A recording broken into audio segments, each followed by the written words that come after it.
Throughout history, women have had their babies ripped from their arms. They have been forced to have babies when they were not ready, whether emotionally or financially. Forced to marry moments after hitting puberty, yet still playing with dolls. Used as sex slaves. Or if you were lucky, you were used as bargaining chips in the battle of power and egos.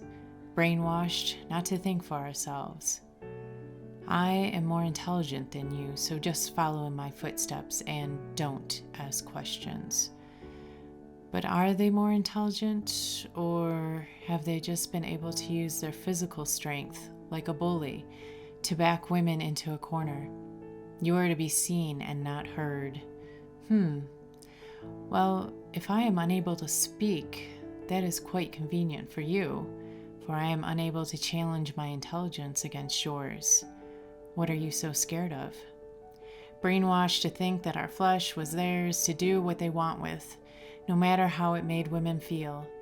We should be grateful we have a roof over our head and food in our bellies, because the latter is out on the streets, uneducated and unable to make a living, unable to provide ourselves with what was necessary to survive. Nope, one way or other, women have been brainwashed to believe that their body was the only survival tool they had, and men owned it. They fucked it when they wanted to, they impregnated it when they wanted to, and they ignored it when they were bored of you. How long will we buy into this bullshit? You do not own me. You do not own my body. You do not own my flesh. And you will never own my consciousness. I'm not sure where the story began or who started it, but my body is mine. You will not touch it if I do not want you to. You will not violate it. You will not hurt it. You will not take from it.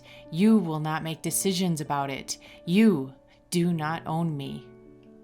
Why does everyone else get to determine what happens to a woman's body and the fetus it can create except her? Her body created that egg. It is made from her matter, her cells. Her body is what will transform those cells into a human form. And she is the only one who can decide if she is ready to bring another human soul into her world.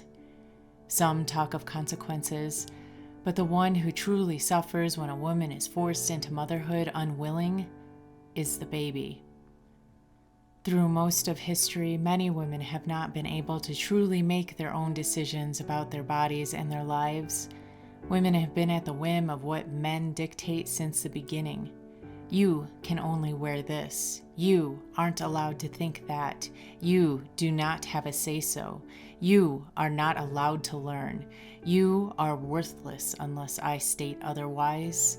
You will do what you're told, as if women were still children. Made to believe their only valuable asset was their body and everything else is inferior, unintelligent, and dramatic. Made to believe that women cannot make decisions for themselves. They do not know what's best for their bodies, their babies, and their lives. But why is it that men believe they know it better? The question arises whether a woman has the right to end her pregnancy or not. It's her body, but what about that unborn soul? Let's take a sidestep for a moment. The earth is made up of matter, and what keeps it alive is energy. That is a fact. My theory. Well, aren't we humans made the same way? Our cells, muscles, bones, organs, and tissue are made of atoms and molecules. Atoms and molecules are what make up matter, so the human body is matter, and our consciousness is what gives us life. Meaning our body is to earth as our consciousness is to energy. Energy can neither be created nor destroyed, so if our consciousness is energy, then it too can neither be created nor destroyed. So what happens to our consciousness when we die? I've talked about this before, but when a human is considered brain dead, the body can still be kept alive. The consciousness is nowhere to be seen.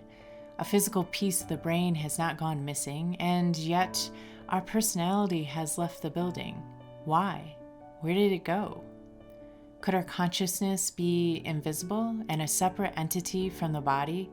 The ability to see, hear, taste, and feel awakens when the consciousness merges with matter, and the ability to think, learn, and evolve is the gift given to matter when the body and soul become one. Think about this for a moment.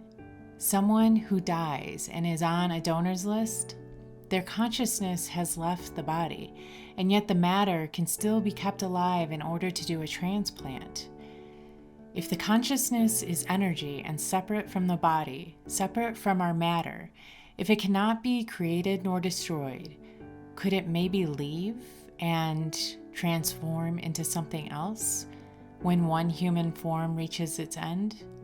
Like all energy, it is transformed, ocean to clouds, to rain, to soil, to plants, animals, and humans. Some ask, is the embryo alive at conception? Well, a sperm and an egg are alive before meeting, but should that really be the question? If our consciousness is a separate entity from our matter, then shouldn't the question actually be, when does our consciousness, our soul, our energy enter that body, that matter, that fetus, that baby? After viewing the bigger picture, though, why does that even matter? Why does it matter when the consciousness enters its human form? If our consciousness is energy and it can never be created nor destroyed, if it can never die, instead, like all energy, it transforms into something else. A different human body, perhaps, born to new parents that not only want that little girl, but are overjoyed to bring her into their world. Does anyone ever really think about it that way? In nature, mother trees will either encourage or discourage the growth of their seedlings, depending on what the environment around them is like. Why?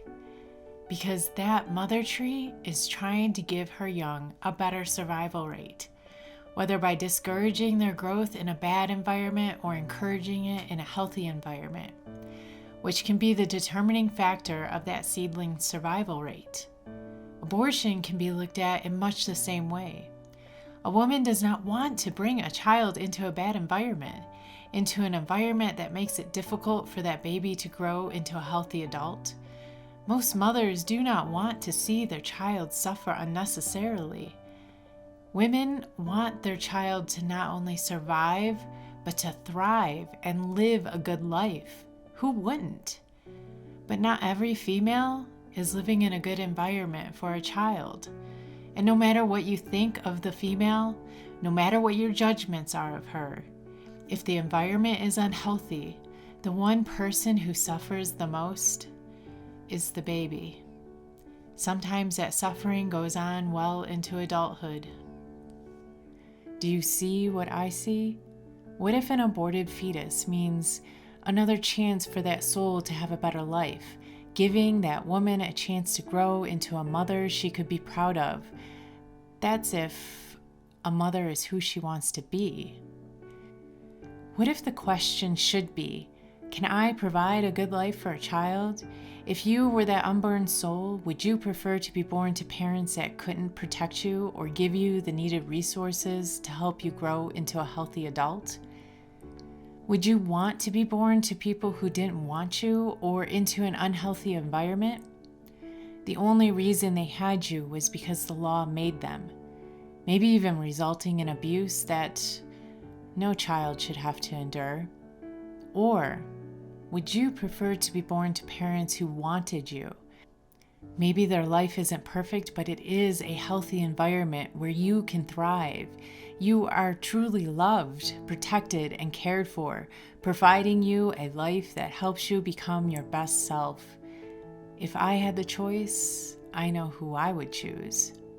There is more to this story than what has been told. There is more to think about than what we were shown.